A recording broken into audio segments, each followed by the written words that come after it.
utang menjadi sesuatu yang entah kenapa menjadi relatif biasa saja di tengah-tengah masyarakat, khususnya saat ini. Setiap orang seolah-olah punya utang, sehingga kemudian utang menjadi masalah utama bagi sebagian orang. Dan karena utang itu, hidupnya menjadi begitu kacau. Karena hutang itu bersifat melilit, sehingga nanti salah satu doa utama yang diajarkan oleh Nabi untuk terlunas kita dari hutang adalah terlepasnya kita dari lilitan utang yang menguasai kita. Karena hutang, orang sulit bersilaturahmi karena khawatir ketemu dengan orang yang dia punya hutang. Karena hutang, orang gelisah di malam hari. Karena hutang, orang khawatir di siang hari. Karena hutang, bahkan ada orang-orang yang hingga. Sebagaimana kata Khalifah Umar bin Abdul Aziz yang bijaksana, beliau katakan, jauhilah hutang. Karena hutang itu adalah kehinaan di siang hari dan kebingungan di malam hari. Orang bisa tidak tidur atau tidak baik kualitas tidurnya karena mikirin hutang. Orang bisa galau di siang hari, hina untuk bertemu dengan banyak orang karena dia punya hutang. Hutang itu memang sesuatu yang hina dan sebisa mungkin jika kita mampu dijauhkan. Dalam Islam seorang hanya boleh berhutang kalau itu terkait kebutuhan dasarnya. Ketika tidak ada yang bisa kita makan kecuali dengan berhutang, maka berhutang menjadi sah saja. Tapi di luar itu, janganlah berhutang. Karena hutang itu satu kehinaan. Oleh karena itu, Allah dan Rasul-Nya begitu tegas membahas tentang hutang dalam berbagai aspeknya. Jika Anda buka Al-Quran Suratul Baqarah ayat 282, itu adalah ayat yang paling panjang di dalam Al-Quran. Dan itu disebut sebagai ayatul mudayyanah, ayat hutang piutang. Jadi ayat terpanjang tentang hutang. Ini menunjukkan betapa besarnya perhatian Allah kepada hutang piutang. Di sana dijelaskan secara detail bagaimana seharusnya seseorang ketika melakukan transaksi hutang piutang. Yang pertama, di sana dikatakan hutang piutang itu harus dicatat. Jangan sampai tidak dicatat. Walaupun kecil, kata Allah di dalam ayat tersebut. Karena banyak percekcokan lantaran hutang yang tidak dicatat, dan yang berhutang kemudian lupa jumlahnya atau merasa tidak berhutang karena sudah lama. Yang menghutangi kemudian menagih hutangnya, sehingga terjadi percekcokan. Dan diwajibkan juga didatangkan saksi, agar jika keduanya lupa atau salah satunya lupa, ada saksi. Dan diwajibkan bagi seorang saksi untuk selalu siap jika dimintai kesaksian terkait hutangnya. Alhasil ini menunjukkan betapa kita harus berhati-hati dengan hutang. Karena dalam riwayat Abu Daud, Nabi enggan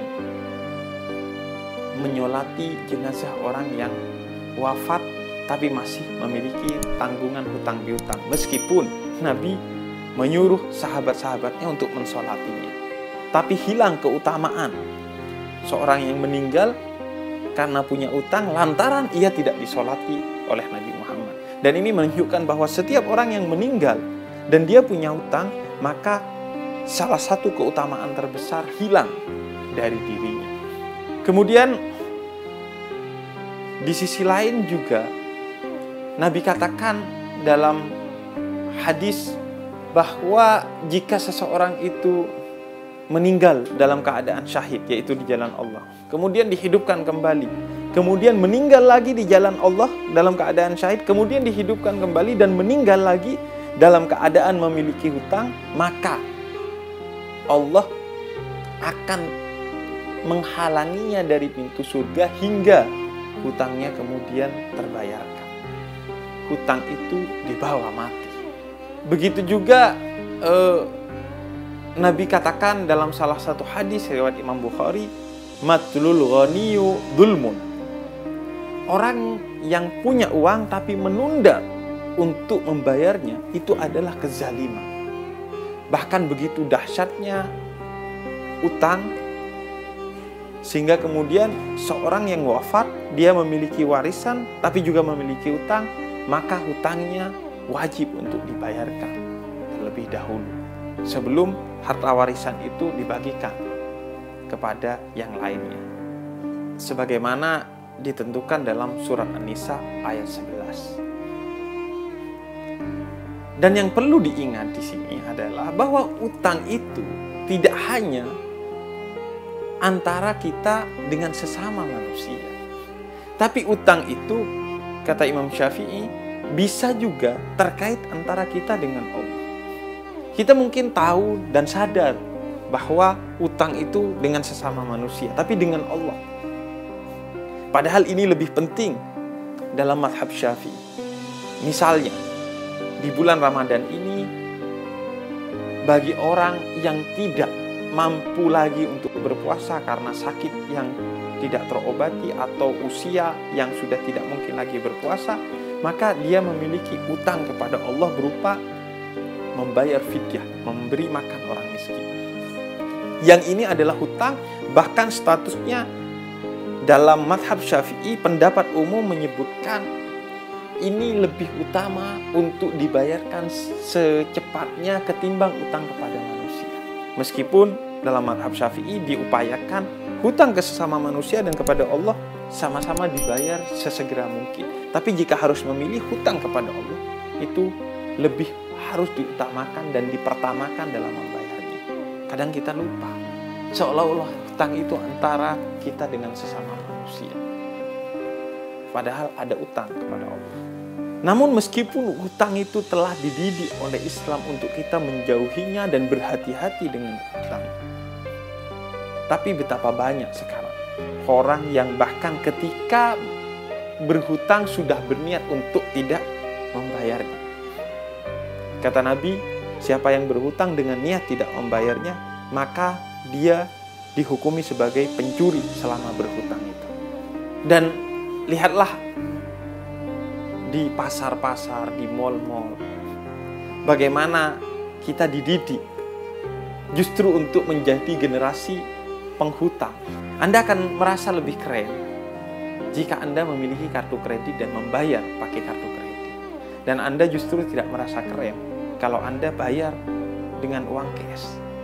Anda tertipu oleh diskon ini dan itu jika membayar pakai kartu kredit. Padahal diskon yang paling utama adalah dari Allah. Dan kata Nabi bahwa orang yang tidak berhutang itu mulia. Dia akan mendapatkan banyak kemuliaan. Di antaranya kalau wafat akan disolati oleh Nabi.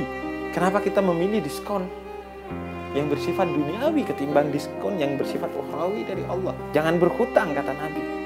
Hutang bahkan sekarang menjadi tren.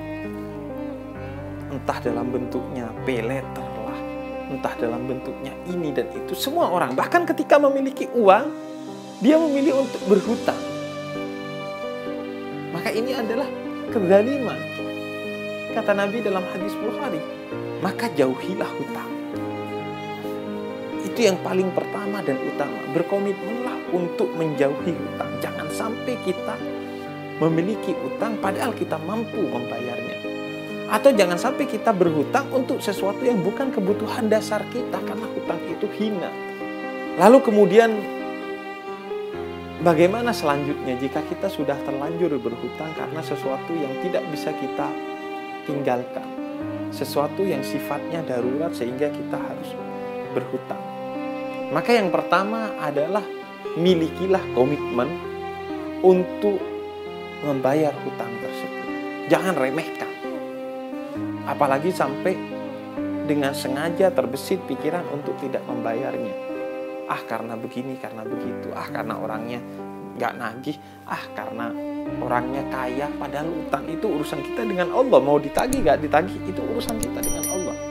Mau orangnya kaya, tetapi itu kewajiban kita untuk membayarnya, bukan soal dianya.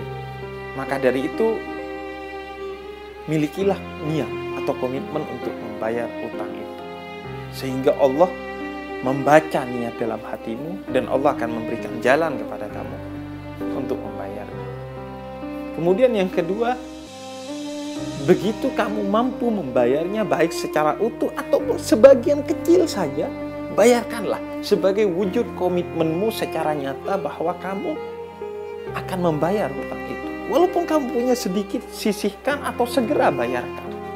Sehingga itu menunjukkan komitmenmu kepada Allah khususnya dan kepada dirimu serta kepada orang yang kamu berhutang atau memberikan piutang kepada. Kemudian yang ketiga tentu adalah kamu berdoa kepada Allah agar Allah segera menyelesaikan hutang kita. Dan Nabi mengajarkan dalam salah satu hadisnya doa pelunas hutang. Bismillahirrahmanirrahim. Allahumma inni a'udzubika min ghalabatid din wa qahrir rijal. Ya Allah, berikanlah aku kemampuan untuk melunasi utangku dan terlepas dari lilitan utang itu serta terlepas dari kuasa utang tersebut. Karena memang hutang itu melilit dan menguasai. Orang yang berhutang, dia akan gundah gulana di malam hari dan hina di siang hari. Dia ngumpet ketika ada orang yang dia berhutang kepada dia dan dia sudah lama tidak bayar atau sebagainya. Hina. Karena itu berupayalah sekuat tenaga untuk menjauhi hutang piutang. Karena orang yang tidak berhutang itu mulia. Dan naudzubillah, kalau kita sampai diduga sebagai orang yang kaya dan kita sombong, tapi justru itu dari hutang. Betapa banyak orang di sekitar kita atau bahkan di media-media, pengusaha-pengusaha yang dia dicatat sebagai orang kaya, padahal semuanya dari hutang ke bank, hutang ke ini, ke itu, sehingga tidak ada kemuliaan bagi orang yang berhutang. Karena itu, mari kita berupaya sekuat tenaga untuk membayar hutang itu. Jadikan itu list pertama kita sebelum list kebutuhan kita. Sebelum kita ngurusin kebutuhan kita ketika kita punya hutang, list itu. Dan jangan jadikan hutang sebagai habit, kebiasaan, keasikan. Semoga Allah segera membayarkan siapa saja dari hambanya yang memiliki utang dan dia memang ingin membayarnya. Itulah doa para ulama. Allahumma qdi dainal madinin. Ya Allah, bayarkan utang dari orang-orang yang berhutang. Anda telah didoakan oleh Nabi dan para ulama untuk membayar hutang itu. Maka jika Anda punya komitmen dan usaha serta doa, sudah pasti hutang Anda akan terbayarkan min haitsu la yahtasib, dengan cara-cara yang mungkin tidak Anda duga, tapi karena ketulusan niat Anda.